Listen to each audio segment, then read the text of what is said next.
चरणों में वंदन करते हैं। भगवान आद्य शंकराचार्य की 2532वीं वर्षगांठ है। सनातन वैदिक धर्मानुरागी ट्रस्ट के तत्वावधान में पिछले 35-40 वर्षों से हम सभी आद्य शंकराचार्य जयंती का महोत्सव मनाते हैं। पिछले 7 वर्ष से तो लगभग अजय भाई पटेल के यजमान पद से ही ये उत्सव हम निरंतर मना रहे हैं। अजय भाई जब 12 वर्ष पूर्ण होते हैं तब तपश्चर्या पूरी होती है, इसलिए फल तो मिलता ही है पर 12 वर्ष के बाद परिपक्व होकर मिलता है। भगवान आद्य शंकराचार्य जयंती क्यों मनानी है? तो कहते हैं अगर भगवान आद्य शंकराचार्य जी नहीं होते या अवतरण नहीं होता तो आज हम और आप हिंदू नहीं होते। तो हिंदू इसलिए है कि भगवान आद्य शंकराचार्य जी हुए। तो कहा बौद्धों, जैनों और अवैदिक संप्रदायों की जो आंधी चली, उस आंधी के सामने जिन्होंने धर्म ध्वजा यानी सनातन धर्म की ध्वजा का वहन किया वह है भगवान आद्य शंकराचार्य। भगवान आद्य शंकराचार्य की दीर्घ दृष्टि देखिए, उन्होंने 4 मठ की स्थापना की। क्योंकि धर्म संबंधी कोई भी प्रश्न हो, अध्यात्म संबंधी कोई भी समस्या हो, राष्ट्र संबंधी कोई भी समस्या हो, शंका हो, उसका समाधान कर सके। और वह मठ यानी जुरिस्डिक्शन जो है 4 मठ स्थापित किए। अगर कश्मीर का प्रश्न है तो ज्योतिषपीठ शंकराचार्य बोलेंगे, बंगाल का प्रश्न है तो पूरी शंकराचार्य बोलेंगे, गुजरात महाराष्ट्र का प्रश्न आएगा तो द्वारका शंकराचार्य जी बोलेंगे, और अगर दक्षिण का विषय आया तो श्रृंगेरी वाले शंकराचार्य बोलेंगे। दूसरे के विषय में नहीं बोलेंगे ऐसी बात नहीं है, पर ये उनका विशेष अधिकार है। अब कई बार लोग ऐसा प्रलाप भी करते हैं कि शंकराचार्य क्यों बोल रहे हैं। शंकराचार्य इसलिए बोल रहे हैं कि यह भारत भूमि जो है वह भोग भूमि नहीं है। भारत भूमि जो है भा यानी तेज, भा यानी विद्या, भा यानी ज्ञान, भा यानी ब्रह्म विद्या। जो ज्ञान में रत है, जो तेज में रत है, ऐसी जो भूमि है वह भारत भूमि है। कभी आपने ऐसा देखा है कि पोप ने कोई निवेदन दिया हो और कैथोलिक संप्रदाय ने उसका विरोध किया हो, या फिर प्रोटेस्टेंट के किसी पोप ने कोई निवेदन दिया हो और उन लोगों के संप्रदाय वालों ने कोई विरोध किया हो, चाहे वो निवेदन राष्ट्रलक्षी हो या धर्मलक्षी हो या अध्यात्मलक्षी हो। हिंदू क्यों सिमट कर रह गया? क्योंकि हिंदू ने भगवान की भक्ति छोड़कर कुछ और ही आरंभ कर दिया। किसी पक्ष से अभिभूत होकर, प्रभावित होकर, पक्षपाती होकर कोई निवेदन कोई धर्माचार्य जो वस्तुतः धर्माचार्य है नहीं देता और नहीं दे सकता। आज हम 2500 वर्ष बाद भी उस अक्षुण्ण परंपरा के मनाने के लिए एकत्रित हुए हैं। ये आप सबका और हमारा सौभाग्य है कि जिसके कारण आज हिंदुत्व बरकरार है। उस भगवान आद्य शंकराचार्य जो है शंभुर्मुरतिश्चरति भुवने शंकराचार्य रूपा, भगवान शंकर साक्षात शंकराचार्य का रूप लेकर इस भूमि पर विचरण करते हैं। पर वो तो आद्य शंकराचार्य की बात होगी ना। आद्य शंकराचार्य के विषय में क्या? तो भगवान आद्य शंकराचार्य कहते हैं कि जो मेरी पीठ पर आया है उन पीठ में आप मेरा ही दर्शन करो।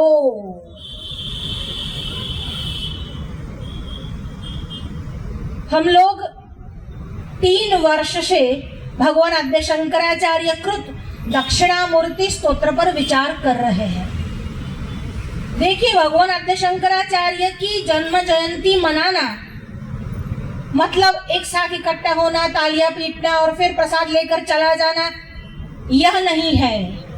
या तो भगवान आद्य शंकराचार्य के गुणानुवाद होने चाहिए, या तो भगवान आद्य शंकराचार्य जी ने जो लिखा है यानी उनकी जो कृति है उस पर विचार होना चाहिए। जब तक विचारों में वो बात नहीं आती, जब तक विचार उससे प्रस्फुरित नहीं होता, तब तक आप चाहे रामनवमी मना लो, चाहे कृष्ण की जन्माष्टमी मना लो, या भगवान आद्य शंकराचार्य की जयंती मना लो, गुरु पूर्णिमा मना लो, सरघस निकालना हेतु नहीं है। पहले तो केवल 2 ही यात्राएं निकलती थी, पर अब तो 200 यात्रा निकलती है। 200 यात्रा में बजते तो डीजे ही है। 200 यात्राओं में जो परिवर्तन आना चाहिए उसमें क्या मानसिक परिवर्तन आया है? क्या बौद्धिक परिवर्तन आया है? अगर नहीं आया तो उन यात्राओं का मतलब नहीं। जब गणेश उत्सव का आरंभ किया तब लोकमान्य तिलक ने ये कहा कि यह जो गणेश उत्सव है इसके मनाने का कारण, उसके पीछे जो कारण है वह यह है कि हिंदू समाज एकत्रित हो और हिंदू समाज कोई निश्चित दिशा में, धर्म के विषय में, राष्ट्र के विषय में एक साथ होकर कोई निश्चित कार्य संपन्न करे। इसलिए नहीं मनाना कि आप नाच गान कर सको। उत्सव में नाच गान एक भाग है, नाच गान ही उत्सव नहीं। और उसमें भी जब अवतारों की जयंती का विषय हो तब तो नहीं ही नहीं। तीसरे श्लोक की हम बात कर रहे थे। ये दक्षिणामूर्ति क्या है? देखिए, हम बार बार एक एक विषय को इतना नहीं समझाएंगे, पर कोई हमारे श्रोता नए हैं तो केवल उस विषय में स्पर्श कर कर आगे निकल जाते हैं। ये दक्षिणामूर्ति क्या है? दक्षिणा का एक अर्थ होता है शेमुषी यानी बुद्धि, और जो बुद्धि को प्रदान करने वाले हैं ऐसा उसका अभिधामूलक शाब्दिक अर्थ होता है। वस्तुतः तो शेमुषी में प्रतिभासित होने वाले। देखिए, इलेक्ट्रिसिटी जब इन इक्विपमेंट का सहारा लेती है तब प्रकाश देती है। उसी प्रकार जो परम तत्व है वो बुद्धि के संपर्क में, सानिध्य में आने के बाद जो प्रकाशित होते हैं उसी का नाम है दक्षिणामूर्ति। कई लोगों का ये मानना भी है कि दक्षिणा विमुख मूर्ति है इसलिए दक्षिणामूर्ति है, यह भी कह सकते हैं। पर वस्तुतः तो दक्षिणा शेमुषी। दक्षिणामूर्ति स्तोत्र पर देखिए, एक होते हैं स्तोत्रकार जो स्तोत्र को लिखते हैं, दूसरे होते हैं भाष्यकार जो उस पर भाष्य करते हैं, तीसरे होते हैं वार्तिककार जो उस स्तोत्र पर वार्तिक यानी श्लोक लिखते हैं। तो यहाँ पर जो स्तोत्र लिखा उस पर वार्तिककार का वार्तिक है, यानी सुरेश्वराचार्य ने इस स्तोत्र पर भी वार्तिक लिखे हैं। वस्तुतः तो ब्रह्मसूत्र पर वार्तिक इतने है ही नहीं, पर इस स्तोत्र पर है जिसका नाम है मानसोल्लास। तो सुरेश्वराचार्य ने दक्षिणामूर्ति स्तोत्रों पर वार्तिक लिखे। अब वार्तिक क्यों लिखने के?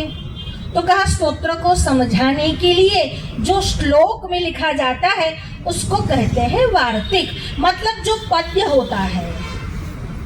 तो क्या ये स्तोत्र पद्य नहीं है? तो स्तोत्र भी पद्य है। अब स्तोत्र को समझाने के लिए दूसरे पद्य का सहारा क्यों?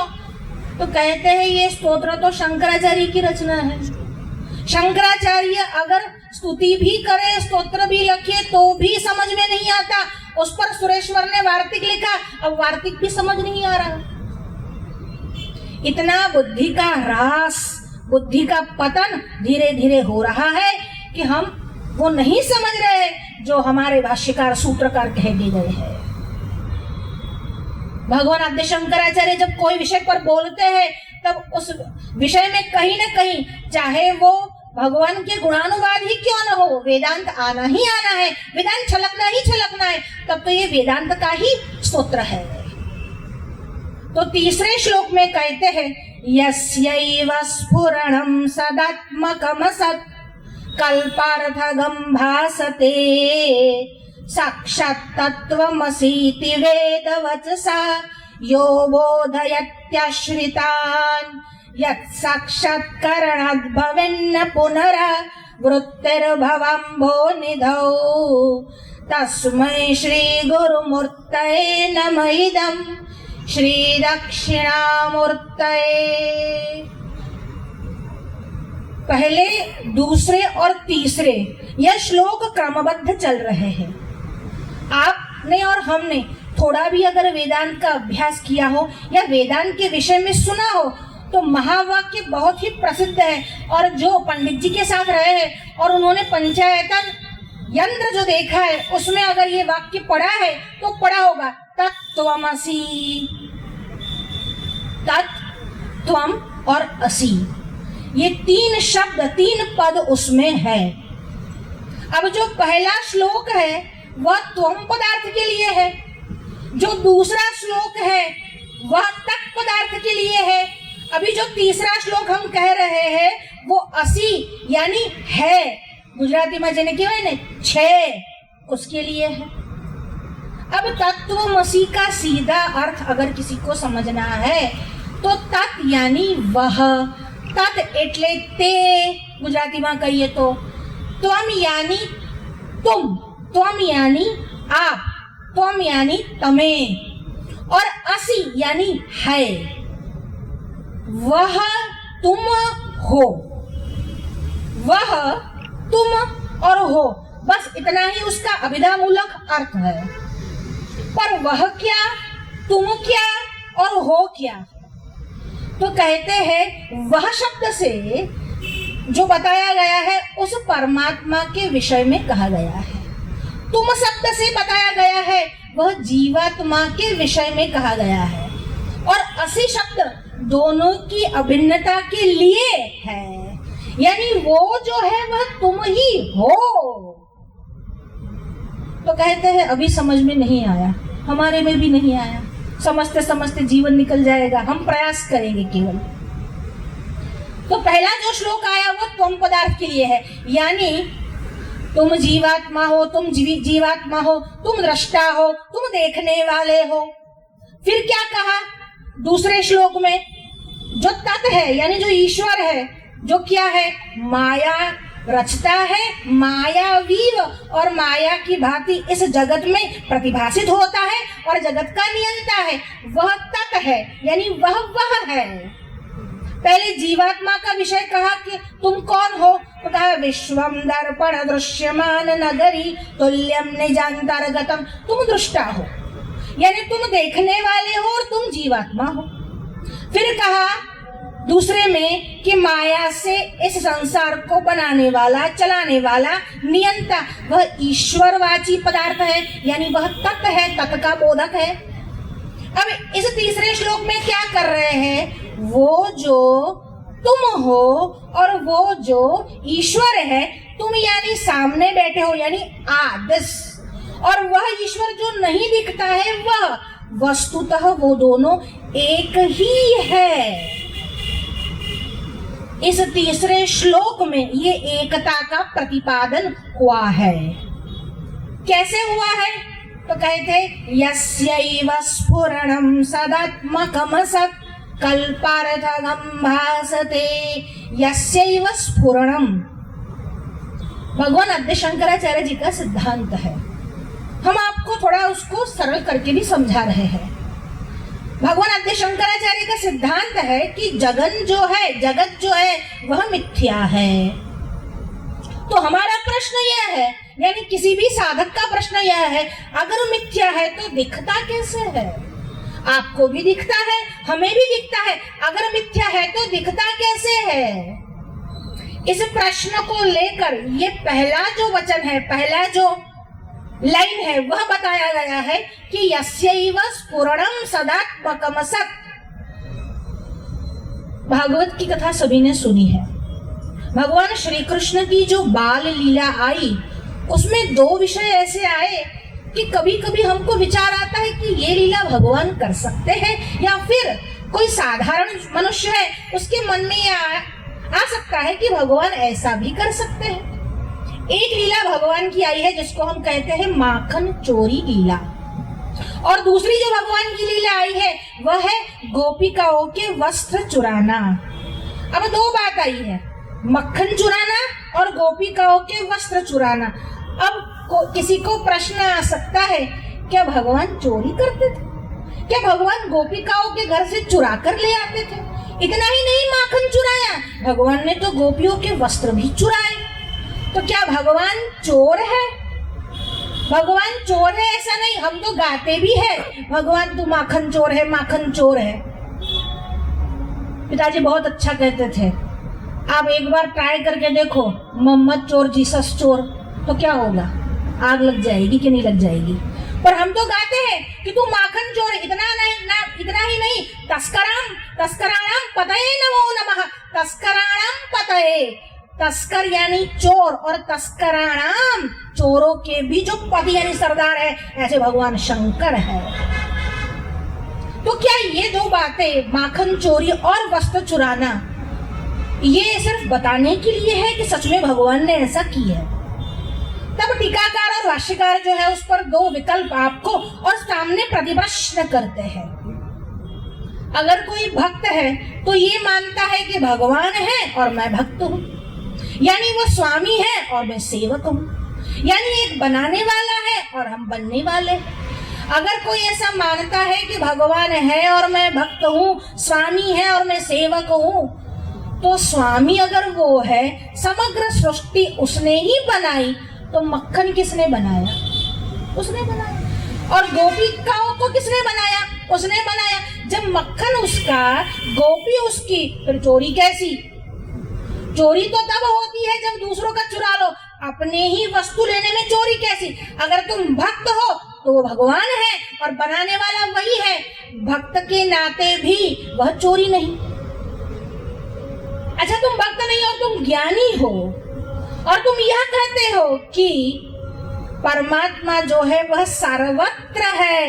इतना ही नहीं, सर्वम खलु इदं ब्रह्म, ये जो सब कुछ है वही परमात्मा है। जब वही परमात्मा है तो क्या मक्खन उससे भिन्न है क्या? तो क्या वस्त्र उससे भिन्न है क्या? जब सब कुछ परमात्मा है तब तो माइक भी परमात्मा है, स्पीकर भी परमात्मा है, स्टेज भी परमात्मा है, वो तो परमात्मा उससे भिन्न है ही नहीं। अगर तुम भक्त हो तो वह स्वामी है, इसलिए वो चुरा सकता है, और अगर तुम ज्ञानी हो तो वही सब कुछ है। जब उससे भिन्न कुछ है ही नहीं तब चोरी कैसी? तो कहा उससे भिन्न कुछ नहीं है, यानी हम ये तो समझ गए कि हर जीव में, जो मानवतावादी है वो लोग कहते हैं कि हर मनुष्य में भगवान है, मनुष्य की सेवा करो, भगवान ने सेवा थाय छे। उससे आगे जो जीव हिंसा, जीव दया के विषय में सोचते हैं वो ऐसा कहते हैं सभी जीव की सेवा करो, सभी जीव में परमात्मा का दर्शन करो। उससे आगे जो वेदांत का घोष है वो क्या है? न केवल जीव में, हर स्थान पर परमात्मा है, और हर स्थान पर परमात्मा है ऐसा तो हम बोलते हैं, वस्तुतः तो परमात्मा में ही सब कुछ है। जो हर स्थान में परमात्मा है तो निर्जीव ऐसे स्टेज में भी है और सजीव ऐसी मुझ में भी है। तो फिर ये सजीव क्यों और ये निर्जीव क्यों? एक और प्रश्न। तो कहा सजीव में जो परमात्मा है उसकी स्वसत्ता से ही वह प्रतिभासित होता है, पर निर्जीव के अंदर जो प्रकाशमान है, यानी निर्जीव है, यानी वह असत है। असत है तो दिखना नहीं चाहिए, पर वो दिखता क्यों है? क्योंकि वह जो भासमान होता है, वह जो प्रकाशित होता है, वह प्रकाशित होना यानी दिखाई देना, यानी उसकी सत्ता का आपको भरोसा दिलाना, वह किसके कारण है? क्योंकि उसमें भी आत्म तत्व व्याप्त है। जब तक आत्म तत्व व्याप्त नहीं, तब तक वो प्रतिभासित हो ही नहीं सकता। बिना प्रकाश के आप कोई वस्तु देख नहीं सकते। इसको देख सकते हो, वह जो प्रकाशित हो रहा है वह अन्य कोई नहीं, वही परमात्मा है। यस्यैव स्फुरणं सदात्मकम् सत्, जिसकी स्फुरणा से असत कल्पार्थगम, जो असतवत यानी असत जैसा है, असत नहीं, बहुत माइनर भेद है। असत होने में और मिथ्या होने में बहुत माइनर भेद है, इतना थोड़ा ही भेद है। असत यानी है ही नहीं, जैसे गधे का सिंह यानी ससले का, जिसको बोलते हैं खरगोश का सिंह, खरगोश का सिंह नहीं होता है, वह तो असत है। वंध्या का पुत्र नहीं होता है, अगर पुत्र है तो वो वंध्या नहीं रहेगी, और वंध्या है तो पुत्र ना होगा, तो वंध्या पुत्र जो बात है वो असत है, और ये मिथ्या है। क्यों मिथ्या है? क्योंकि डिस्टर्बेंस करता है, हालांकि असत जैसा भाषित होता है। तत्वमसि वेद वचसा, तत्वमसि इस महावाक्य से जो वेदों का घोष है, जो बोध कराता है, जो बोध देता है। आजकल बोध देने वाले बहुत हो गए हैं, इतने उपदेशक हो गए हैं। फेसबुक खोलो, इंस्टाग्राम खोलो, सभी उपदेशक हैं, सुनने वाला कोई नहीं। कई लोग जो सनातनी है बड़ी अच्छी बात करते हैं कि आजकल तो सीधे विश्व गुरु ही पैदा हो रहे हैं, शिष्य तो कोई बन ही नहीं रहा, सीधे जगत गुरु, सीधे विश्व गुरु ही पैदा हो रहे हैं, कोई शिष्य वाली रॉ में तो लाइन में तो है ही नहीं। एक बार एक राजा था, उस राजा के पास नित्य एक उपदेशक आया करता था। वो उसको उपदेश सुनाता। क्या सुनाता? मैं शुद्धात्मा हूं, मैं शुद्धात्मा हूं, शिव और शंकर अलग अलग है, बस मैं ही आत्मा हूं, शिव बाबा जो है वही सत्य है, ओम शांति, सब कुछ सुनाता रहता। ये सुनाते सुनाते 30 वर्ष हो गए। अब राजा तंग आ गया, गुस्सा आया उसको, और आकर कहने लगा कि 30 साल से मैं आपकी ये बात सुन रहा हूं, ना तो मुझे उसकी अनुभूति हुई है, ना मेरे जीवन में ही कोई परिवर्तन आया है। आप बोलते तो है कि मैं शुद्धात्मा हूं, मैं तुमको मोक्ष दिला दूंगा, मैं तुमको मोक्ष दिला दूंगा, पर अभी उसकी अनुभूति नहीं हुई है। या तो मुझे उसकी अनुभूति करवाओ या बस सत्संग बंद कर दो। अब ये सोच रहा है ये कैसे कराऊं? आप कह रहे थे कि मैं आपको मुक्ति दिला दूंगा, तो मुझे उसका कुछ तो आभास हो, कुछ तो अनुभव हो। अब राजा ने बात अपनी पूरी की, ये बस अपनी झोली उठाकर जा रहा था। कई लोग मैं तो झोली उठाकर चला जाऊंगा, ये जा तो रहा था। अब जब झोली उठाकर जाने लगा, बीच में सोच रहा था कि आबू तो जाऊंगा, पर उससे पहले ये अगर नहीं हुआ तो मेरा खर्चा पानी तो बंद हो जाएगा, और ये मुझे तो उसका उत्तर भी पता नहीं है। अब जा रहा था तो शंकराचार्य का एक भक्त सामने मिला। महात्मा थे, बड़े ही विरक्त थे। तो पूछा, कहाँ जा रहे हो? आबू की ओर। कहा हाँ जाना तो पड़ेगा। तो कहा क्या हुआ, तुम्हारा दाना पानी उड़ गया क्या राजा के वहां से? तो क्या उठ ही गया समझ लो। अब राजा ने मुझे कहा है अगर मुक्ति नहीं दिलवा सकते तो बस सब सत्संग बहुत हो गया, बहुत मेरा पैसा खर्च होता है, हर साल मैं आपको इतना फंड देता हूँ, उसका क्या मतलब है? तो कहा कोई बात नहीं, इतनी छोटी सी बात है, मैं ही उस राजा को आकर बता दूंगा। तो कहा भाई तुम जाकर बताओगे तो राजा तुम्हें अपना गुरु मान लेगा और मुझे अपना चेला तो खोना पड़ेगा। ऐसा नहीं होगा, आप जाकर ऐसा कहना कि ये मेरा शिष्य है और इतना सरल प्रश्न आपने पूछा है, इसका समाधान तो मेरा शिष्य ही कर देगा। तो कहा ये बात अच्छी है। अब बनाने में तो ये लोग बड़े माहिर हैं। अब इसको लेकर गए, दूसरे दिन राजा के सामने प्रस्तुत किया। अब राजा ने पूछा कि मैंने कल एक प्रश्न पूछा था, क्या तुम मुझको मुक्ति दिलवा सकते हो? अगर नहीं दिलवा सकते तो सत्संग बंद कर दो, कोई समाधान है तुम्हारे पास? कहा वैसे तो समाधान हमारे पास है, पर आपके प्रश्न का जवाब तो मेरा शिष्य भी दे सकता है और मेरे हर शिष्य दे सकता है, पर आज मैं एक शिष्य को लेकर आया हूं, वही आपका समाधान कर लेगा। तो कहा ठीक है, उसको बुलाओ। महात्मा को बुलाया गया जो शंकराचार्य का अनुयायी था, भक्त था, और उससे पूछा कि क्या है प्रश्न, तुम जानते हो? कहा शंका हमको पता है। ऐसे नहीं होगा, तुमको 2 घड़ी के लिए अपना जो ये सिंहासन है, अपना जो ये शासन है, वो मेरे हाथ देना पड़ेगा।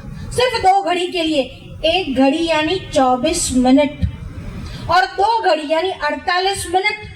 48 मिनट के लिए अगर तुम मुझे राजा बना दो तो मैं तुमको ये प्रत्यक्ष डेमोन्स्ट्रेशन दे सकता हूँ। तो कहा ठीक है, चलो उसको बना देते हैं। अब उसको राजा बना दिया। अब राजा बनने के बाद तो सारे सेवक सामने कतार में खड़े हो गए, वो सिंहासन पर आकर बैठ गया। अब सेवकों को बुलाया और आज्ञा दी, ये जो उपदेशक है और ये जो राजा है, दोनों को बांध दो। अब दोनों के हाथ रस्सी में बंधवा दिए गए, दोनों को आमने सामने खड़ा कर दिया गया और उपदेशक से कहा, अब तुम राजा से कहो कि तुमको खुलवा दे, तुमको मुक्त करा दे, तुमको छुड़वा दे। उपदेशक ने कहा, राजा तुम्हारे वहां मैंने 30 साल तुमको भजन कीर्तन करवाया है, सत्संग करवाया है, मुझको छुड़ा दो। राजा कहे, मैं कैसे छुड़वाऊं? अभी सारे सिपाही उसके हाथ में है, मेरे हाथ में कुछ है नहीं, सारे सिपाही उसकी सुनते हैं, अभी तो वो राजा है।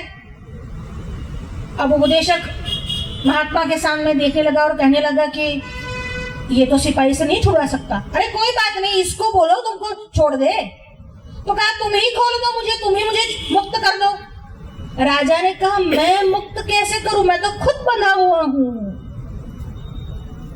अब महात्मा ने उपदेशक से कहा, ठीक है राजा, तुम उपदेशक को बोलो कि तुमको मुक्त कर दे। राजा ने कहा, वो मुझे मुक्त कैसे करेगा, वो तो खुद बंधा हुआ है। महात्मा ने कहा, यही बात है, जो संसार के बंधन में बंधा हुआ है वो तुमको मोक्ष बांटने निकला है। मोक्ष ले जाओ, मोक्ष ले जाओ, तेरे बाप का है क्या? इसलिए जो खुद बंधा हुआ हो वो किसी और को मुक्ति नहीं दे सकता, वही दे सकता है जो विरक्त हो। और मुक्ति को देने वाले तो केवल परमात्मा है। परमात्मा तक ले जाने वाले आपके गुरु और सदगुरु है, पर मुक्ति को देने वाले परमात्मा है। साक्षात तत्त्वमसीति वेदवचसा, वेदवचसा, वेदों का जो ये घोष है, उपनिषदों का ये जो घोष है, वो साधारण नहीं है। कोई साधारण आए और तुमको बता दे, बोध करा दे, ऐसा हो नहीं सकता। तुम्हारे सामान्य प्रश्नों का जो उत्तर नहीं दे सकता, वो तुमको तत्वमसी सिखा देगा, ये तो कैसे हो सकता है? जो ऐसा बोलता है कि मैं मोक्ष दे दूंगा, मैं मुक्ति करा दूंगा, न तो उसकी हुई है न आपकी होगी। ये हो सकता है कि साधना के पथ पर आपको पथिक बना दे, पर कोई मोक्ष दे दे, ये संभव नहीं है। एक गांव में एक दुकानदार रहता था, परचूरनी सब बेचता था, यानी जो भी किराए के सामान लेने आए तो ले जाए, या फिर छूटी सामग्री जिसको हम बोलते हैं, अनाज किरियाना वगैरह, वो बेचता था। उसके सामने एक हलवाई की दुकान थी। अब हलवाई जो था, ये जो था, जो बेचारा छूटक व्यापार करता था, इतनी आमदनी भी नहीं थी, पर नीतिमान था। पर ये जो हलवाई था वो बड़ा ही अधार्मिक था, यानी धर्म को छोड़कर, नीति को छोड़कर वो व्यापार भी करता था, मिलावट भी करता था, पर धीरे धीरे धीरे धीरे धीरे बढ़ता गया, व्यापार बढ़ता गया। अब इसके मन में संशय हुआ कि इतना अनीतिमान है, इतना अधार्मिक है, फिर भी बढ़ रहा है। कई लोगों के मन में प्रश्न उठता है, और कई लोग हमसे भी आकर पूछते हैं, दीदी આટલું બધું ખરાબ કરે છે, આટલા ગોટાળા કરે છે, આટલી ચોરીઓ કરે છે, પણ તોય જુઓ એનો પ્રોગ્રેસ તો જુઓ કેવો છે। इसके मन में भी यही विचार आया कि ये ऐसा क्यों हुआ। अब एक बार कोई महात्मा घूमते घामते वहां पर आ गए और महात्मा के चरणों में प्रणाम करके उन्होंने पूछा, महात्मा जी हमारे सामने जो ये हलवाई वाला है बड़ा ही अधार्मिक है और उसकी दिन प्रतिदिन उन्नति हो रही है और हमारी हालत देखो, हम तो धीरे धीरे गर्त में ही जा रहे हैं और इतना विकास नहीं कर पा रहे हैं। महात्मा ने कहा ठीक है, आज की रात तुम्हारे यहाँ रुक जाओ। अरे कहा मेरा सद्भाग्य है, सौभाग्य है, आप रुक जाइए। रात को महात्मा वहीं रुक गए। दूसरे दिन सुबह उठे, पास में ही गंगा जी का सानिध्य था। कहा आज सुबह उठकर गंगा स्नान के लिए चला जाए। कहा जैसी आपकी इच्छा। महात्मा के साथ वो व्यापारी भी गंगा स्नान के लिए गया। अब जब गंगा स्नान के लिए गया तब गंगा से थोड़ी ही दूर किनारे पर महात्मा ने कहा तुम्हारे साथ 2 सेवक को भी ले लो। 2 सेवक भी जो दुकान में काम किया करते थे उसको भी ले लिया गया। कहा अभी इसके किनारे पर एक गड्ढा खोदो। गड्ढा खोदा गया, 7 फुट जो था गड्ढा वो नीचे तक खोदा गया। अब उस व्यापारी से कहा कि जाओ अंदर खड़े हो जाओ। वो व्यापारी गड्ढे के अंदर खड़ा हो गया। अब सेवकों से कहा कि जाओ गंगा जल भरकर घड़े में भरकर गंगा जल ले आओ और इस खड्डे में पानी डालो।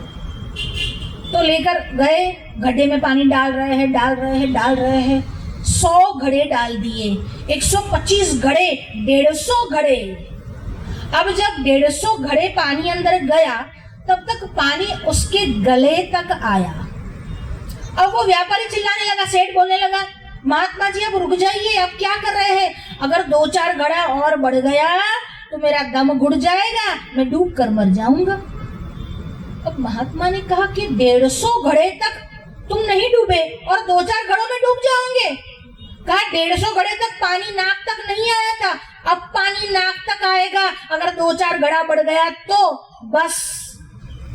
ये अधर्म का जो खड्डा है, गड्ढा है, वो भरने में देर लगती है। अभी तक क्यों नहीं? अन्यायोपार्जितं द्रव्यं 10 वर्षाणि तिष्ठति, प्राप्ते चैकादशे वर्षे समूलम ही विनश्यति। कितना साल चल रहा है? 11वां साल। अन्यायोपार्जितं द्रव्यं 10 वर्षाणि तिष्ठति, प्राप्ते चैकादशे वर्षे। 11वां साल लगा नहीं कि गड्ढा भरना शुरू हुआ नहीं।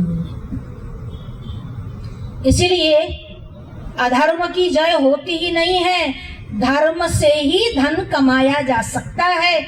शुरुआत में, प्रारंभ में आपको लगता है कि ये अधर्म करने पर भी उसका उत्कर्ष हो रहा है, पर वस्तुतः वो उत्कर्ष होता ही नहीं है। वो केवल और केवल परमात्मा जो है वो गड्ढा भरने की राह देख रहे हैं कि जब गड्ढा भर गया। देखिए भगवान श्री कृष्ण अवतार लेकर आए तब पहले 6 बालकों की हत्या हुई, फिर 7वें बलराम आए और 8वें भगवान श्री कृष्ण आए। 6 बालकों को कंस छोड़ भी दे सकता था पर नहीं छोड़ा। क्यों? क्योंकि उसके पाप का घड़ा भरना था। इसीलिए पहले तो आपको त्वम पदार्थ से यानी जीवात्मा की बात को बताएंगे, जो व्यवहार और आचरण ही नहीं सिखाएंगे। बस मैं शुद्धात्मा हूँ, नहीं। पहले तो व्यवहार सिखाएंगे, पहले जीवात्मा क्या है वह बताएंगे। पहले एक पुत्र के नाते, एक शिष्य के नाते, एक भाई के नाते, एक पति के नाते, एक पुत्री के नाते, एक स्त्री के नाते आपका क्या कर्तव्य है वह त्वम पदार्थ विषय से समझाएंगे। फिर उसको समझाएंगे जो तत् पदार्थ है यानी वह जो ईश्वर की सत्ता है उसको समझाएंगे। अगर आप नहीं मान रहे तो कहेंगे बेटा रुक जाओ, थोड़ा और सब्र करो, ईश्वर कृपा करेगा, और कृपा निधान है। एक गुरु के पास 3 मनुष्य आए और आकर कहने लगे कि हमें चेला बना लो, हमें चेला बना लो। गुरु ने कहा ऐसे तो चेला कैसे बनाए, पहले एंट्रेंस एग्जाम तो ले लेते हैं। अब कहा एंट्रेंस एग्जाम कैसे लेंगे? तो कहा एक ही प्रश्न है इस एग्जाम का, और प्रश्न यह है कि आंख और कान में क्या अंतर है। आंख और कान में अंतर क्या है, यह प्रश्न है। तो पहला जो मनुष्य है उसने कहा कि ये तो कोई प्रश्न है, 5-6 अंगुल का डिस्टेंस है, सबको पता है आंख और कान में क्या भेद है, क्या अंतर है। ठीक है, दूसरे से पूछा तुम बताओ आंख और कान में कितना अंतर है।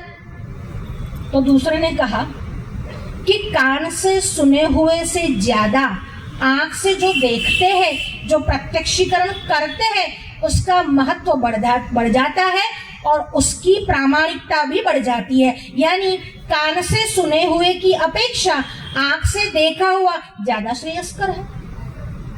कहा ठीक है। अब तीसरे से पूछा तुम बताओ। तो तीसरे ने कहा कि आंख जो है वो लौकिक पदार्थों को तो देख सकती है, पर जो पराविद्या है, जो परब्रह्म परमात्मा विषय ज्ञान है, वो इस आंख से या उस परमात्मा का बोध या दर्शन इस आंख से न हो पाएगा, वो तो केवल कान से सुनाई देता है। इस मामले में आंख से ज्यादा कान जो है वह उत्तम है। अब महात्मा ने क्या किया, जो पहला मनुष्य था जिसने 5 अंगुल बताया था, उसको कहा कि तू जाओ, तेरा काम नहीं है, तो शिष्य बनने के योग्य नहीं है, लायक नहीं है। और जो दूसरा था जिसने यह कहा कि आंख जो है वो ज्यादा महत्वपूर्ण है क्योंकि वो प्रत्यक्ष देख सकती है, उसको उपासना विषयक बोध दिया। और जिसने यह कहा कि कान से परब्रह्म विषयक जो ज्ञान है उसको प्राप्त किया जा सकता है, यानी श्रवण ही वह माध्यम है, उसको ब्रह्म विद्या का उपदेश दिया। यानी 2 विभाग कर दिए शिष्य के, एक जिसको भक्त बनाया और उसको उपासना सिखाई कि इस प्रकार से मूर्ति का पूजन होता है, इस प्रकार आराधना होता है, इस प्रकार सामग्री भगवान को चढ़ाई जाती है, उसको उपासना लक्ष्य बोध दिया। और दूसरे को ब्रह्म विद्या का बोध दिया। यह सद्गुरु तय करता है कि किसको क्या बोध देना है। जिसकी जितनी कैपेसिटी है उसके अनुसार ही बोध देना है, पर अंत तो गत्वा तो वही ले जाना है जो पर जीवन का परम पुरुषार्थ है। अगर आप पढ़ने के लिए आओ तो वेद पढ़ाएंगे, स्मृति पढ़ाएंगे, पर उसके बाद अंत तो गत्वा जब वेदांत में और उपनिषद में आएंगे तो किसका बोध देंगे? परम तत्व विषयक बोध देंगे। अधित्य चतुरो वेदान, 4 वेद को अगर पढ़ लिया, व्याकृतादष्टादश स्मृतौ, व्याकृत 18 स्मृतौ, 18 ऐसी स्मृतियों को भी पढ़ लिया, समझ लिया, जान लिया। पर अगर अहो श्रमस्य वैफल्यम, अहो श्रमस्य वैफल्यम, ये श्रम जो है विफल गया। अगर आत्मापि कलितो नवा, अगर आत्मा विषय चिंतन नहीं हुआ तो ये सारा श्रम ही है। हम लोग ऐसे हैं कि हम कुंडली का जो है मतलब ज्योतिष है उसका गणित तो करते हैं, प्रेडिक्शन में विश्वास नहीं करते। तो गणित क्यों करना? हम कौवे के दांत गिन कर आएंगे, पर ऐसा काम ही क्यों करना जिसका प्रयोजन न हो। कुछ ऐसे अर्धवैदिक मत है जो ये कहते हैं हम ज्योतिष का गणित तो मानते हैं पर उसका प्रेडिक्शन में विश्वास नहीं करते। तो वो गणित करना ही क्यों है? गणित इसीलिए करना है कि भविष्य जान सके। अगर वेद पढ़ना है, स्मृति ग्रंथ को पढ़ना है, पुराण पढ़ने हैं और ये सब श्रम करना है तो वह सभी श्रम विफल हो जाएगा अगर आपने आत्म तत्व विषय चिंतन नहीं किया। नारायण, नारायण के नाम के बिना, नारायण बिन बोध के पंडित पशु समान। अगर अपने आप को पंडित कहने वाला है तो भी पशु है। नारायण बिन बोध के पंडित पशु समान, तासो तो मूर्ख भले जो सुमिरे भगवान। मूर्ख छे, आखो दाड़ो कई नहीं राम राम राम राम करा करे छे, तारा करता बुद्धिमान छे। अगर पैसा आने के बाद, धन आने के बाद, बुद्धि देने के बाद, हाथ पग लेने देने के बाद भी अगर भगवान के प्रति अपना मन नहीं जाता तो उससे वह मूर्ख भला है जो दिन रात भगवान का नाम स्मरण कर रहा है। जब तक आत्म विषय चिंतन न होगा तब तक इस मनुष्य जन्म का कोई सार्थक्य, कोई साफल्य नहीं है। इसलिए किस प्रकार से ये बोध देता है, तो कहते हैं साक्षात् तत्त्वमसीति वेद वचसा यो बोधयत्याश्रितान्, जो आश्रितों को बोध देता है। ऐसा किस वचन से देता है, तो कहते हैं तत्त्वमसि, इस महावाक्य से देता है।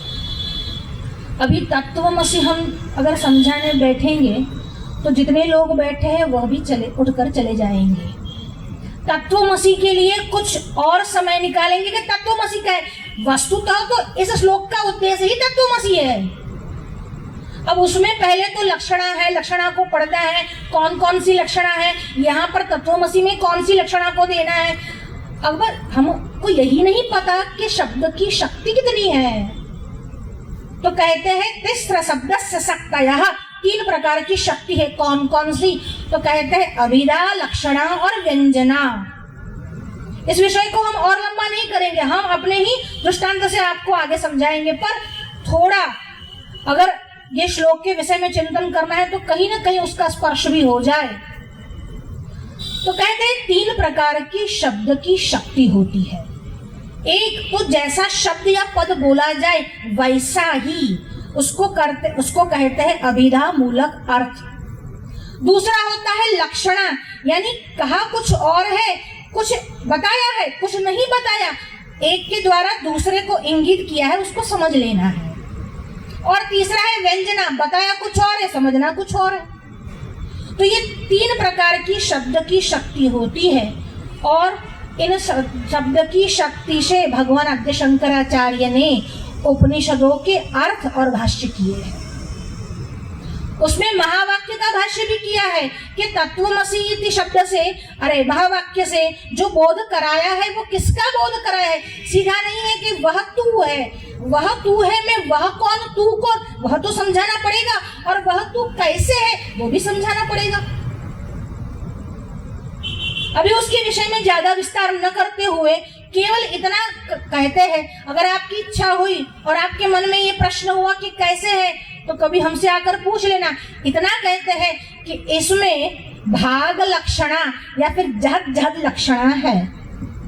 लक्षणा के 3 प्रकार है, जहद लक्षणा, अजहद लक्षणा और जहद जहद लक्षणा। तो इस वाक्य में जहद जहद लक्षणा है, किस प्रकार से है कभी विस्तार से पूछ लेना। हमको तो यही कहना है कि इस महावाक्य के द्वारा जो शिष्यों को बोध देता है, जहां तक जगत गुरु शब्द कैसे बना। अगर जगत गुरु है तो जगत का एक ही गुरु है। तो हम चारों पीठ के शंकराचार्य, न केवल शंकराचार्य, रामानुजाचार्य, वल्लभाचार्य, सभी को हम जगत गुरु कहते हैं। तो जगत गुरु, सभी जगत गुरु क्या हो सकते हैं। अभी बाकी की बात जाने दो। चारों के पीठ के शंकराचार्य, चारों के 4 जगत गुरु, तो क्या 4 जगत गुरु हो सकते हैं। जगत गुरु का अर्थ ये नहीं लेना है कि पूरे जगत के गुरु। जो गुरु आपको जगत की सत्ता का अपवाद करके ब्रह्म की सत्ता की स्थापना करे, वह है जगत गुरु। जगत सत्य नहीं है, जगत सत्य नहीं है, इस बात को जो बार बार प्रकट करे, जो बार बार आपको सुनाए, क्या बार बार सुनने से ये दृढ़ हो जाएगा। इस जन्म में नहीं हुआ अगले जन्म में हो जाएगा, अगले में नहीं हुआ 2 जन्म बाद हो जाएगा। कम से कम कान में पड़ा हुआ है, कहीं न कहीं तो याद आएगा।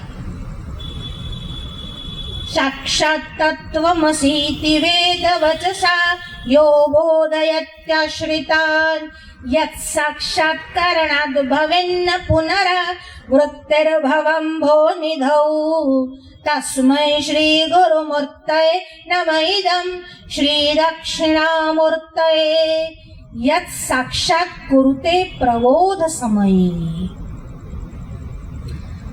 अब यत् साक्षात्कारणाद् भवेन्न पुनरा, तीसरे श्लोक में कहते हैं कि उसका साक्षात्कार करने पर पुनरावृत्ति नहीं होती, यानी पुनर्जन्म नहीं होता। एक जुआरी था। अभी जुआरी जो होते हैं वो तो जुआ ही खेल में रत रहते हैं, तो उनका जो धन आता है वो तो अनीति से ही आना है। तो एक जुआरी था और ये जुआरी एक दिन बड़ा अच्छा दाव खेला और दाव में जीत गया। उसका प्रेम था एक गणिका के साथ, एक वेश्या के साथ।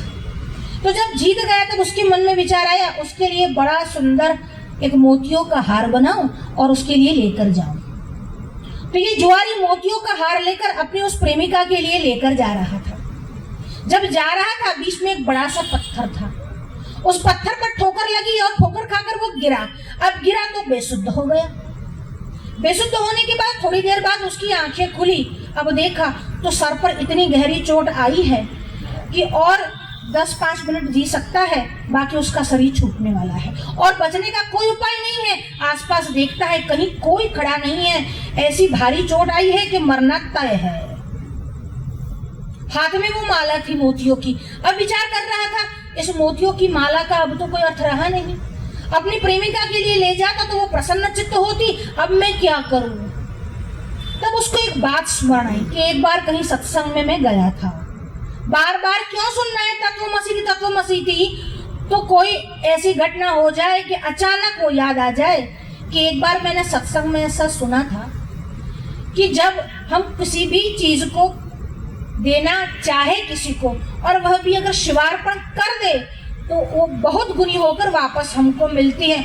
अगर सत्संग की ये बात सच हुई तो मैं एक काम करता हूँ, ये मोतियों की माला में भगवान शंकर को अर्पण करता हूँ, शिवार्पणमस्तु।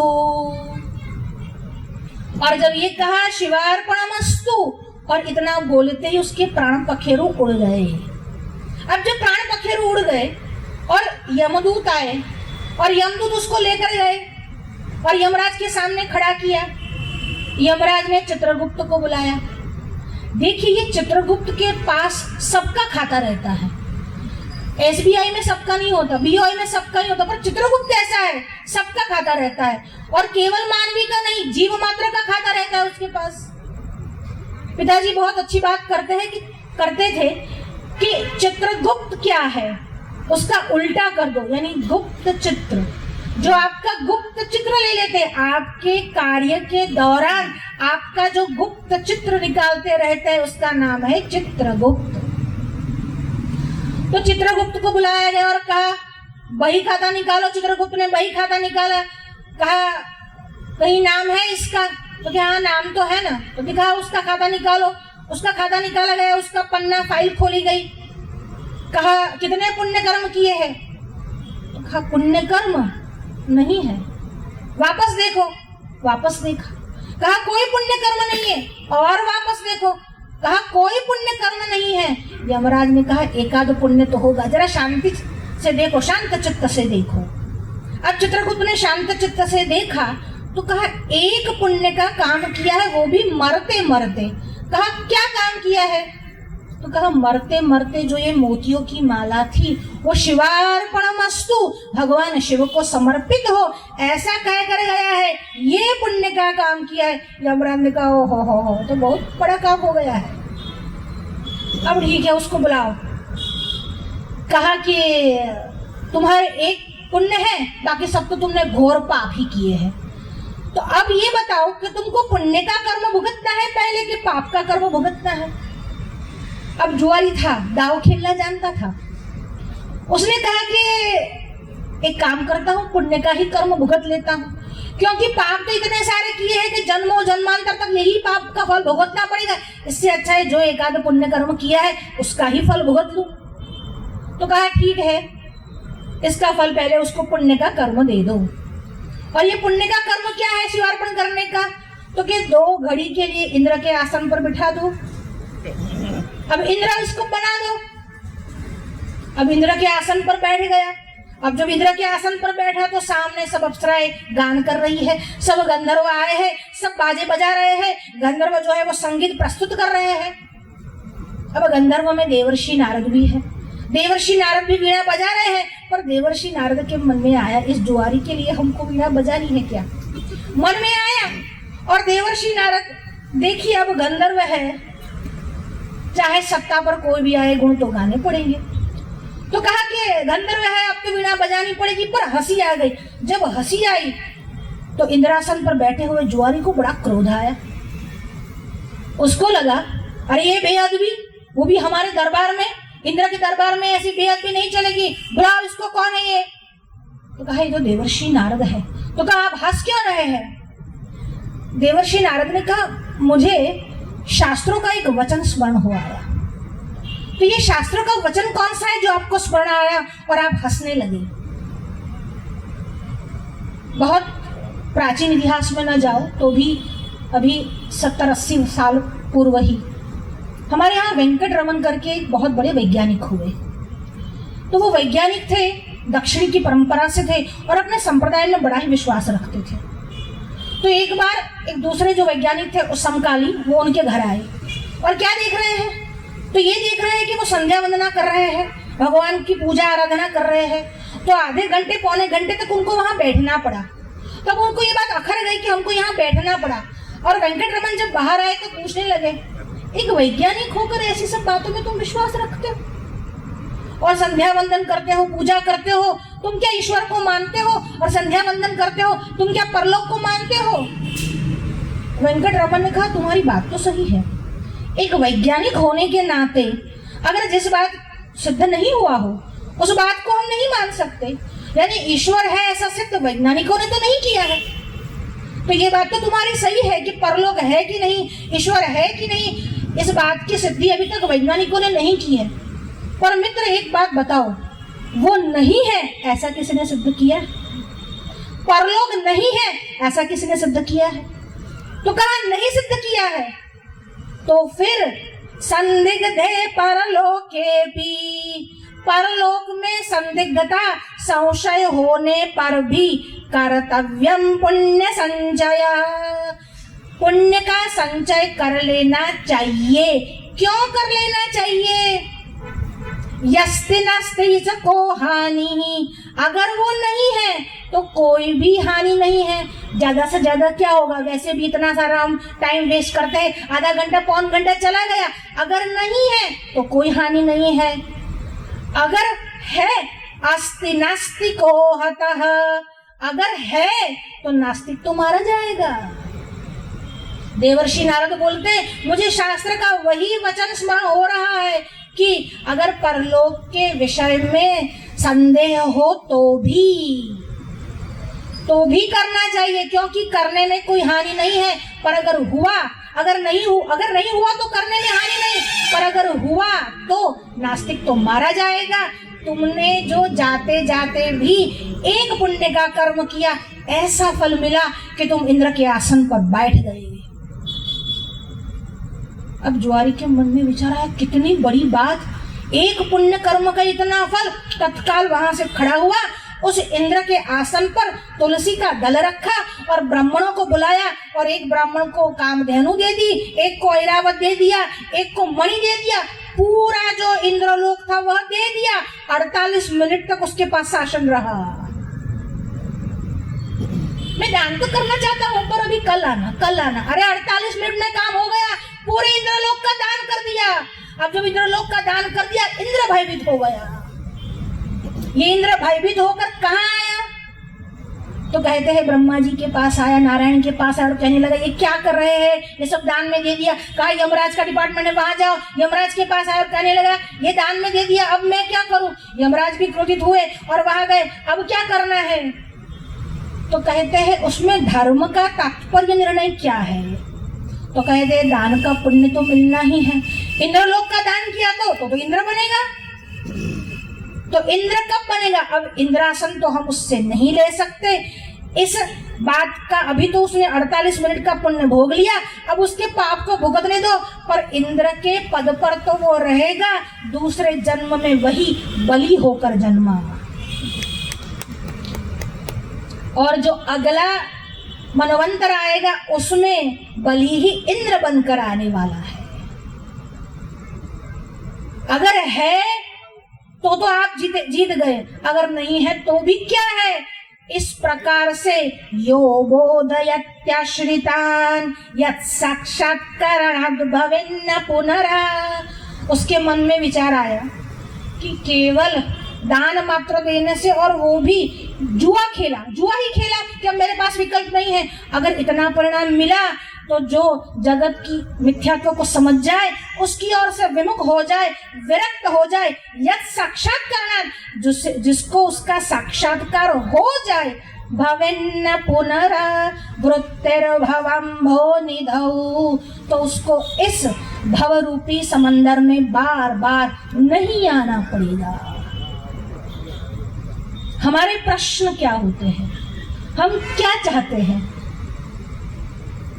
किसी के पास जाते हैं तो शादी कब होगी, शादी हो गई तो पुत्र कब होगा, पुत्र हो गया तो बड़ा विद्या कैसे प्राप्त करेगा, विद्या प्राप्त कर ली तो शादी कब होगी, पुनः वही का वही। हमारे प्रश्न केवल इसी संसार चक्र में लिप्त होकर रह जाते हैं। सब कोई विरक्ति हो संभव ही नहीं।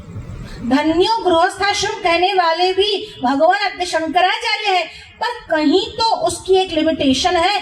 कितना भोगते रहते हैं, 50-50 वर्ष निकल जाते हैं, पर फिर भी उत्कर्ष नहीं। और जो अभ्युदय और निश्रेयस का हेतु है सधर्म, वह धर्म है। धर्म यानी क्या? हिंदुत्व का झंडा लेकर घूमने का। धर्म यानी क्या? मैं हिंदू बस चिल्लाने का, पालन कुछ नहीं करने का। जितने ये लोग चिल्ला रहे हैं, ना तो शिखा है ना तो तिलक है। पहले पालन तो करो, पालन करने के बाद फिर अब दूसरों के विरोध में बोलो।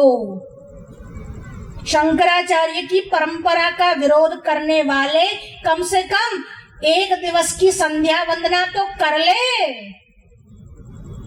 संध्या वंदना नहीं करना और अक्षुण्ण ऐसी 2500 वर्ष की परंपरा का विरोध करना है केवल और केवल।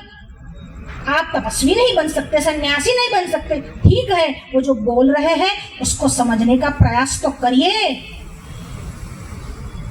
ये दुख कैसे दूर होगा?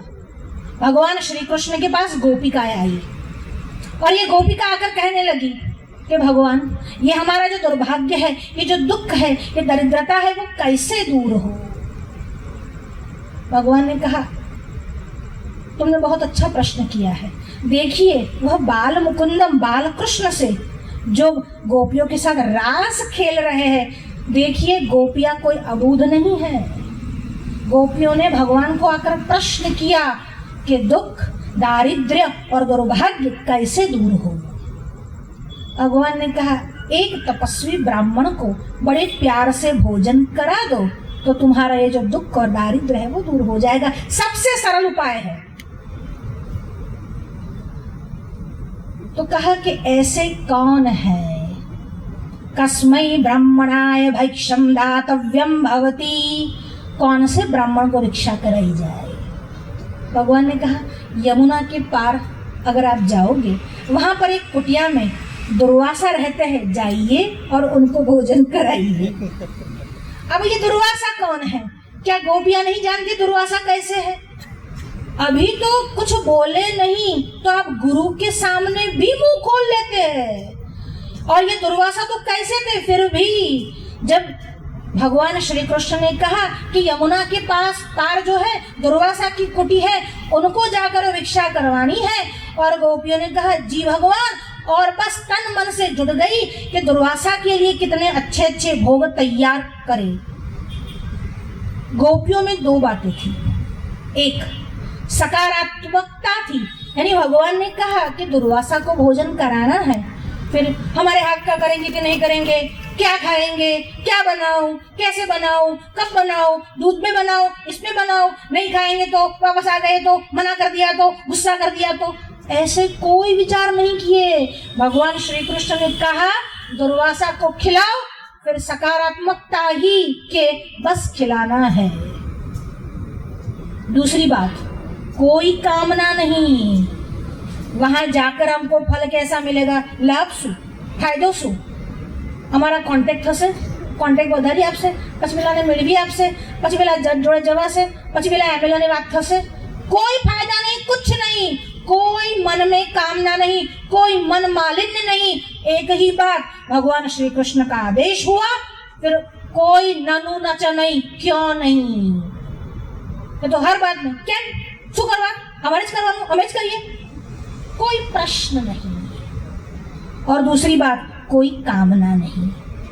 शिष्य कैसा होना चाहिए? न तो नेगेटिव बात आए और न ही कोई कामना आए। एक ही कामना, गुरु की सेवा कैसे हो, गुरु की प्रसन्नता कैसे। कहा कि यमुना पार है, दुर्वासा जी उसको खिलाओ। बहुत ही चाव से, बहुत ही प्यार से दुर्वासा के लिए भोजन तैयार कर रही है। सब भोजन तैयार करने के बाद सब थाल लेकर एकदम से सुंदर श्रृंगार करके सारी गोपियां यमुना के किनारे आ गई। अभी तक प्रश्न नहीं किया। भगवान श्री कृष्ण आए, खड़े हैं और भगवान श्री कृष्ण के सामने देखती है और कहती है, भगवान ये जमुना की इतनी उच्छल तरंग धाराएं हैं, हम सामने कैसे जाए। और भगवान श्री कृष्ण ने जो कहा, भगवान कृष्ण ने कहा, यमुना जी से जाकर कहो कि रसिक शेखर श्री कृष्ण अगर बाल ब्रह्मचारी है तो मार्ग दे दे। रसिक श्री कृष्ण, रसिक शेखर श्री कृष्ण, यानी जो रस देने वाले में, रस लूटने वाले में भी सिरमौर है, ऐसे रसिक शेखर भगवान श्री कृष्ण यदि बाल ब्रह्मचारी है तो यमुना जी मार्ग दे दे। ये गोपियां गई और यमुना जी से जाकर प्रार्थना की और जैसे यमुना जी ने ये सुना और यमुना जी ने क्या किया, एकदम शांत हो गई और मार्ग प्रशस्त किया। गोपियां यमुना की प्रवाह के बीच से आगे सामने चली गई और जहां पर भगवान दुर्वासा की कुटी थी, ये भगवान दुर्वासा कौन है, अत्रि और अनुसुया के पुत्र है और वह भी भगवान शंकर के अंशावतार है। भेजने वाले कौन, नारायण। किसके पास भेजा, भगवान शंकर के पास भेजा। वहां पर गए, सब भोग सामग्री लेकर गए और जैसे ही वहां पर गए प्रणाम किया और जो श्री कृष्ण ने निवेदित किया था, जो प्रश्न पूछा गया था, वही दुर्वासा के सामने रखा और दुर्वासा ने भोग आरोगना शुरू किया। एक दो गोपियां नहीं थी, 16,000 गोपियां थी और 16,000 थाल लेकर आई थी और इतना थाल वो जो थे एक के बाद एक के बाद एक के बाद वो उनके सामने ही संपूर्ण खा गए। जब खा गए तब उनको इतना आनंद आया, पुनः दुर्वासा के चरण में प्रणाम किया और कहा, अब आपसे आज्ञा लेते हैं। पुनः जाने को तैयार हुई और स्मरण आया, अरे यमुना पार कैसे करेंगे, पुनः यमुना जी का जल तो उभर कर आ गया है। दुर्वासा के पास दौड़ती हुई आई और पूछने लगी, भगवान ये पानी तो पुनः उभर रहा है, अब क्या करे। दुर्वासा ने कहा, यमुना जी को कहो अगर दुर्वासा केवल दुर्वा खाकर रहते हैं तो यमुना जी मार्ग देंगे। अब गोपियां थोड़ी कंफ्यूज हो गई। एक तो हमारे सामने 16,000 थाल तो खा गए, चट कर गए और उसके बाद ये कहती है कि दुर्वा खाकर रहते हैं तुम मार्ग दे। तो कहा, भगवान एक प्रश्न है, अगर आपके सामने पूछे तो कहा पूछो। तो कहा, दो आश्चर्य हुआ। पहले कहा कि रसिक शेखर भगवान श्री कृष्ण ब्रह्मचारी है तो मार्ग दे, और मार्ग दे दिया। अब दूसरा, एक तो इतनी गोपियों के साथ रास रमण करने वाला वो ब्रह्मचारी है और मार्ग दे दिया, और दूसरा 16,000 थाल को खा जाने वाला दुर्वा खाकर रहने वाला है और ये मार्ग दे रही है, इसका क्या कारण है। और दुर्वासा ने कहा, आकाश का जो गुण है वह शब्द है। उस आकाश के गुण ऐसे शब्द और आकाश दोनों में जो व्याप्त है वह परब्रह्म की सत्ता है, पर आकाश को यह नहीं पता कि यह परब्रह्म जो है वह सर्वत्र है। उसकी सत्ता के कारण ही आकाश ही भासता है, उसकी सत्ता के कारण ही आकाश में शब्द गुण जो है वो व्याप्त होकर जाता है, पर फिर भी आकाश नहीं समझता, नहीं जानता, और उसमें होने वाली प्रक्रिया को, आकाश में होने वाली प्रक्रिया हम समझते हैं, पर फिर भी वो तो निर्विकार रहता है, निर्लिप्त रहता है। अरे आकाश निर्लिप्त रहता है तो आकाश जिसमें व्याप्त है वो परमात्मा निर्लिप्त ही है। अहम भोजनम नैव भोज्यम न भोक्ता। श्री कृष्ण खाते ही नहीं, दुर्वासा खाते ही नहीं, और श्री कृष्ण भोग भोगते ही नहीं। हमको ऐसा लगता है कि श्री कृष्ण भोग भोगते हैं, हमको ऐसा लगता है कि श्री कृष्ण खाते हैं। अगर नहीं खाते तो मक्खन किसने चुराया, मक्खन चुराने वाले भी भगवान श्री कृष्ण है। दोनों बात उनमें है। वस्तुतः भक्त की भावना को, श्रद्धा को रखने के लिए भगवान लीला ही करते हैं। ये पूरा जो ब्रह्मांड है, जो सृष्टि है, लोकवत्तु लीला कैवल्यम, लीला मात्र है। तो कहा श्री कृष्ण भोक्ता नहीं है और श्री कृष्ण हर जगह व्याप्त है, इसलिए उसमें न तो भोक्ता का दोषपना या आरोपना लगता है। जैसे श्री कृष्ण में भोग का आरोप नहीं होता, वैसे मुझ में भी खाने का आरोप नहीं कर सकते, क्योंकि खाने वाला जो है वह शरीर है। पर यह जो स्थिति है कि मैं शरीर नहीं हूँ, मैं आत्मा हूँ, उसका अनुभव मैं करता हूँ। कई लोग बोलते हैं हमारे जो है, हमारे जो प्रणेता है वह अवतारी है, बाकी ये सब अवतार है, श्री कृष्ण अवतार है, वो अवतारी है। ऐसे ही मूर्ख लोग कभी एक बार प्लेन में सफर कर रहे थे। अब जब प्लेन में सफर कर रहे थे तो एक चेले ने उसके गुरु से कहा, क्या हुआ, रात्रि का समय है, सब सो रहे हैं, संत सब सो रहे हैं स्वामी जी। उसने कहा ये सब सो रहे हैं, पता है क्यों सो रहे हैं? मैं जाग रहा हूं। अब आगे की स्टोरी ये है जो वो नहीं जानते, हम उनको बताते हैं कि पायलट को जाकर बोलो कि सो जाए, फिर तू जागना। बकवास करना अलग होता है, और श्री कृष्ण जैसी बात, ब्रह्मचारी हूं और यमुना ने मार्ग दे दिया, तो जरा एक बार बोल के दिखा कि पायलट सो जा, मैं जाग रहा हूं। यूरोप में गए, खिड़की में खड़े रह गए, बाहर सब देख रहे हैं और कहते देखो देखो ये सृष्टि है। सब लोगों को लगता है कि ये सृष्टि ये लोग चला रहे हैं, पर चला कौन रहा है? मैं चला रहा। अच्युतम केशवम होना है कि नहीं होना है? अंगम गलितम पलितम तो शुरू हो गया, फिर गए, फिर क्या हुआ? दिवसों तक रखना पड़ा बर्फ के अंदर लादी में। अगर तुम ही सब चलाते हो तो तुम्हारे जाने के बाद सृष्टि का प्रलय क्यों नहीं हो गया? बकवास करना है, हम ही अवतारी हैं, हमारे ये सब अवतार हैं। द्वारका में जाने की जरूरत नहीं है, हमारी संस्था में आओ, बस काम हो जाएगा आपका। ये सब संस्था चलाने वाले केवल मार्केटिंग करने वाले एजेंट है और इंडस्ट्री चलाते हैं रिलीजन के नाम पर। अपने आप को बोलना, श्री कृष्ण के बारे में अनर्गल प्रलाप करना, भगवान शंकर के विषय में बोलना, ब्रह्मादि देवताओं के विषय में बोलना, इंद्रादि के विषय में बोलना अलग, और भगवान श्री कृष्ण और दुर्वासा की तरफ दिखा देना अलग कि अहम नहीं व भोज्यम न भोक्ता, न मैं तो भोज्य हूं, न ही मैं भोक्ता हूं और न ही भोजन हूं। इन सब का साक्षी जो है वह मैं हूं। वह साक्षी जो है उसका साक्षात्कार करने पर पुनरावृत्ति नहीं, यानी पुनः जन्म लेकर आना नहीं है।